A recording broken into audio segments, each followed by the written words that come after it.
Today I'm gonna be needle felting squishmallows. I've done this a couple times, but this time's not like the others. They're gonna be more detailed, more intense,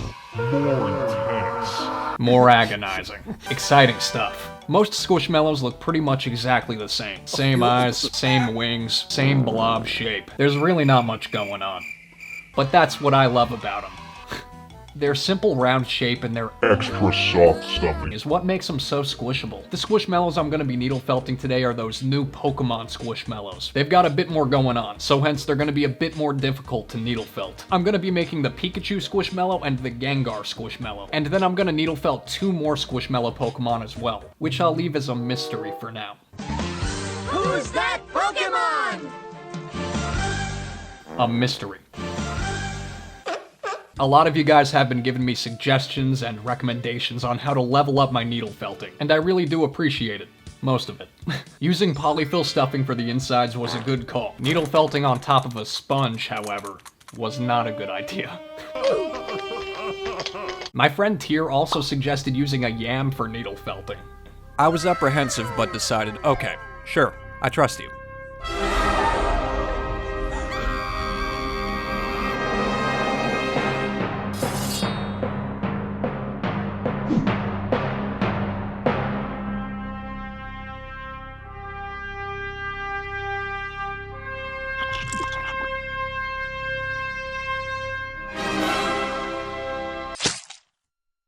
I gave it a try, but ultimately decided, this is a terrible idea.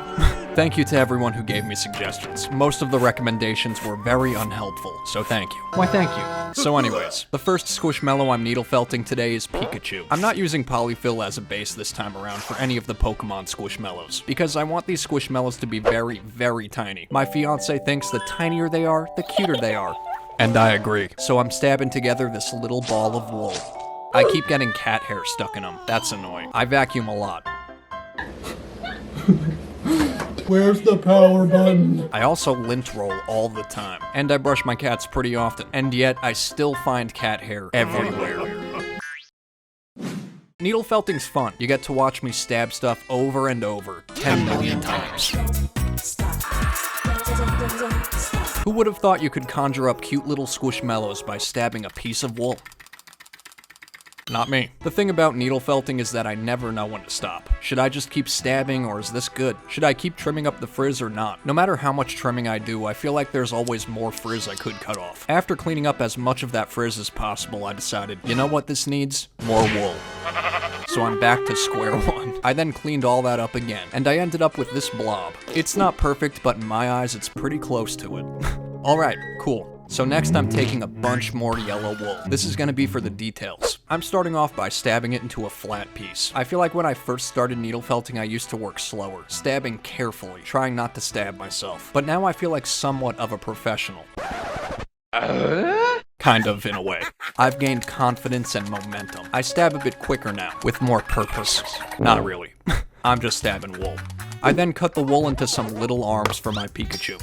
Or at least they're supposed to be arms, but they kinda look like feet. They're whatever you want them to be. Next up, I cut out some ears. Pikachu has long, pointy ears, but I'm sure you already knew that. Because I'm making the squishmallows so tiny, the appendages are basically microscopic, so it's hard to get them to stick sometimes. But, you know, I'm making things work. I added some wool onto the face and stabbed that in to further secure the ears in place. Onto the back. Pikachu has some prominent brown stripes on his back. He also has a lightning bolt-shaped tail, but I didn't give it as many bends as it should have because it's just so tiny. I'm not at that level yet. Maybe one day, if I keep training. Exciting stuff. At this point, I'm just happy to have created something resembling a Pikachu tail. Because these guys are so tiny, it's really hard to make the little cheeks and eyes and all that out of wool. I know maybe a master needle felter could do that, or maybe even an average needle felter could. I don't know. I'm not at either of those levels yet, so I'm sticking to making those details out of felt. And for the final, even more microscopic touches, I'm going in with fabric paint. Some paint here, some paint there. Cute, cute. I think it looks just like Pikachu. Off to a good start today. Next up, I'm gonna be working with quite a bit of purple wool. I'm making Gengar, who happens to be my favorite Pokemon of all time. He also happens to be one of the most evil Pokemon, so I'm sure you guys saw that coming. And if you didn't see that coming, well, surprise. While stabbing Gengar together, I broke one of my needles, which got stuck inside him. I'm trying to ease it out of there. Luckily, it was just one needle. I didn't break all of them this time around, so not too bad of a loss. I was just gonna replace the one I lost, but then I figured I'd just replace all of them with new ones, since they were feeling dull anyways. I'm not sure if they get worn out with repeated use. I'm guessing they do, so I figured I'd swap them all out.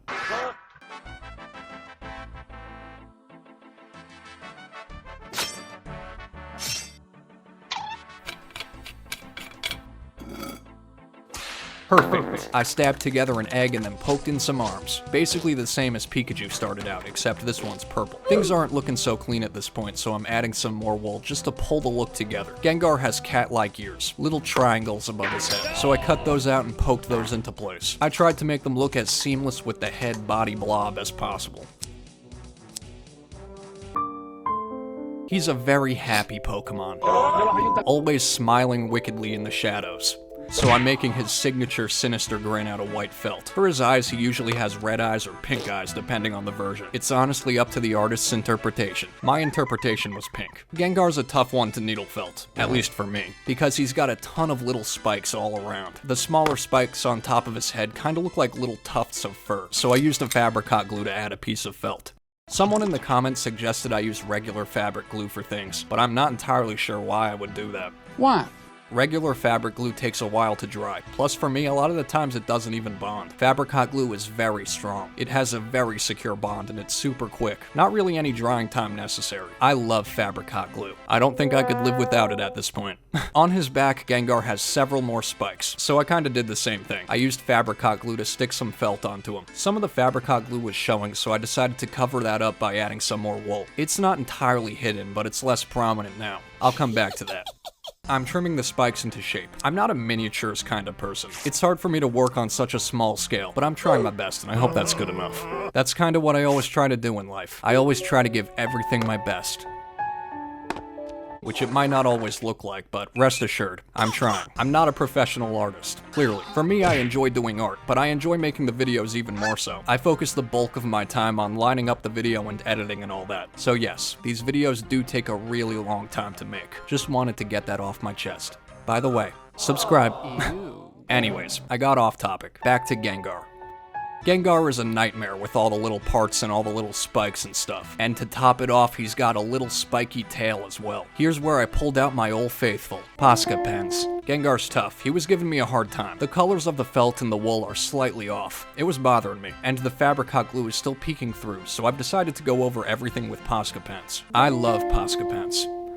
Obviously, the Posca pen is a little darker than, well, everything. Gengar's Squishmallow form is a lighter purple, whereas Gengar's actual Pokemon form is a darker purple. Basically, what I'm trying to say is, I've seen Gengar in all shades of purple. It's kind of one of those things, again, it's up to the artist's interpretation.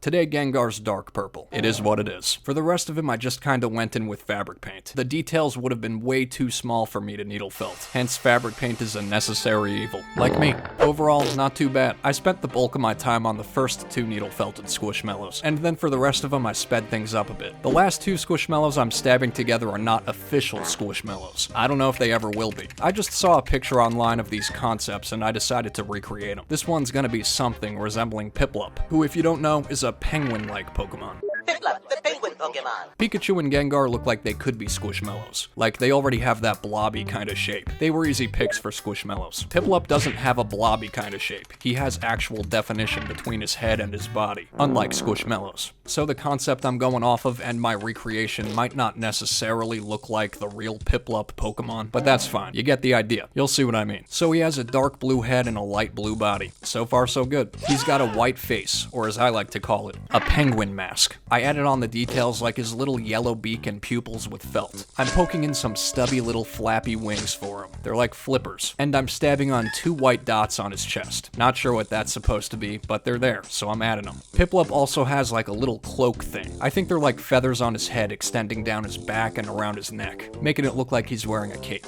See what I mean when I say Pokemon are more detailed than Squishmallows? They have a lot more stuff going on. I added on some finishing touches, trying to make him look more complete, which he is, and I'm pretty much done. But like I said, he doesn't look exactly like the Pokemon version. This is his blob form. There probably won't be an actual Squishmallow of Piplup ever released, and for good reason. The last Squishmallow I'll be making today is Slowpoke.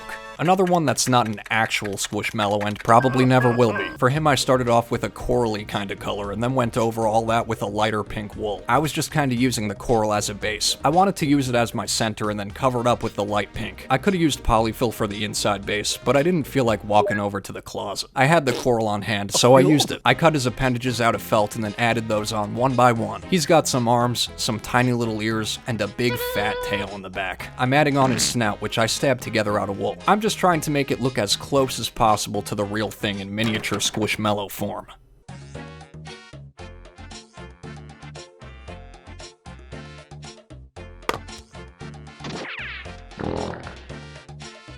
I stabbed the whites of his eyes in. They're just kind of felt pieces stabbed onto him. I did a few stabs and then a few more stabs, at which point the eyes started looking too small. He's got big white eyeballs. They're pretty prominent, so I added on some more felt in hopes of achieving that look. I'm kind of struggling with the eyeballs. They're not looking perfect, so I'm smoothing things over with white fabric paint, which actually just made things worse. I might have just ruined this whole thing, so I'm going over it with more felt. Again, it's a learning process for sure. This time I'm just using fabric hot glue to attach the felt. There, all better. Fabric hot glue fixes everything. I painted on the details, which sounds easy enough, but nothing in life comes easy. There's always struggle involved, and if you look closely at his mouth, you can clearly tell I was struggling. He's not my best, but he's also not my worst, so it's a win in my book. Not as bad as Connor, at least. Here's all my Pokemon Squishmallows. Definitely more work than regular Squishmallows. Overall, you know, not bad. I'm pretty pleased with the final outcome. A few more blobs to add to my growing collection. Cute, cute. Subscribe if you want to see me as a Squishmallow. Oh joy, that would be the day.